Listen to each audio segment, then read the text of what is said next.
ধুবুৰী জিলা পৰিষদ নিৰ্দলীয়ৰ দখলত ধুবুৰীত সৰ্বাধিক আসনত কংগ্ৰেছৰ জয়লাভ কৰাৰ পাছতো জিলা পৰিষদ গঠন কৰিবলৈ সক্ষম নহল কংগ্ৰেছৰ 4গৰাকী জিলা পৰিষদৰ সদস্যই নিৰ্দলীয়ক দিলে ভোট।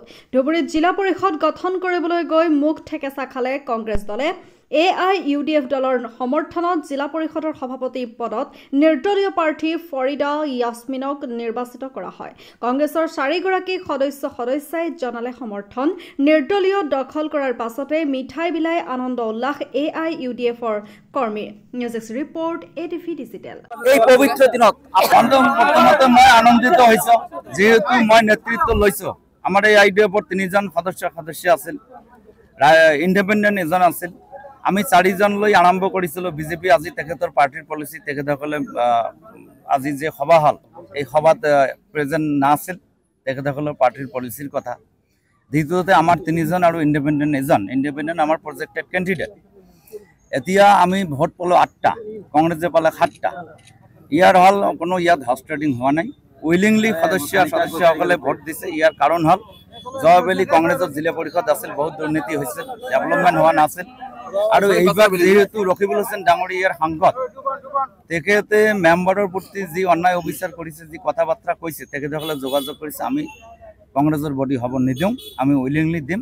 ইয়াত হৰ্চ ট্ৰেডিঙৰ কথা হোৱা নাই, মোৰ লগত তেনেকুৱা যোগাযোগ হোৱা নাই।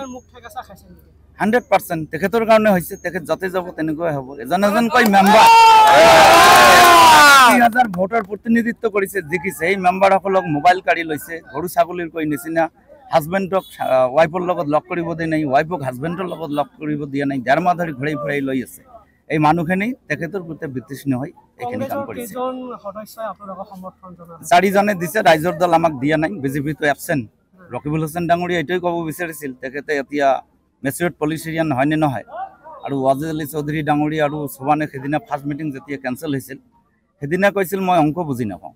আপোনালোকৰ মিডিয়াত কৈছিল যে কেনেকৈ অংকটো কৰিব। ৱাজেদ চৌধুৰী ডাঙৰীয়া তেখেত চিনিয়ৰ মানুহ, মই সন্মান জনাই কৈছোঁ অংকটো চিম্পুল।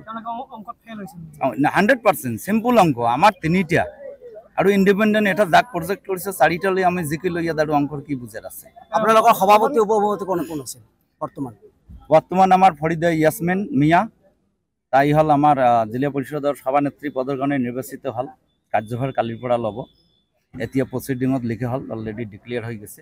2026ত ইউডিএফ আৰু উপ সভানেত্ৰীৰ কাৰণে এইটো শাহনাজ বেগম। 2026ত আপোনালোকৰ কেনেকুৱা ফলাফল বুলি আশা কৰে আপুনি? এইটো ৰাইজৰ কথা। আমি কাম কৰি আছো ৰাইজৰ হকে। বিনা স্বাৰ্থে যিখিনি আমাৰ অসমৰ যিটো বৰ্তমান অৱস্থা, যি উচ্ছেদ হল, যিটো আমি কোনো পৰ্যায়ে এখন গণতান্ত্ৰিক দেশত বাস কৰি সমৰ্থন কৰিব নোৱাৰোঁ। অন্যায়ভাৱে উচ্ছেদিত লোকসকলৰ লগত AIUDF সদায় আছে। মৌলানা বদৰুদ্দিন আছে, আজমল আছে, আমিও আছোঁ।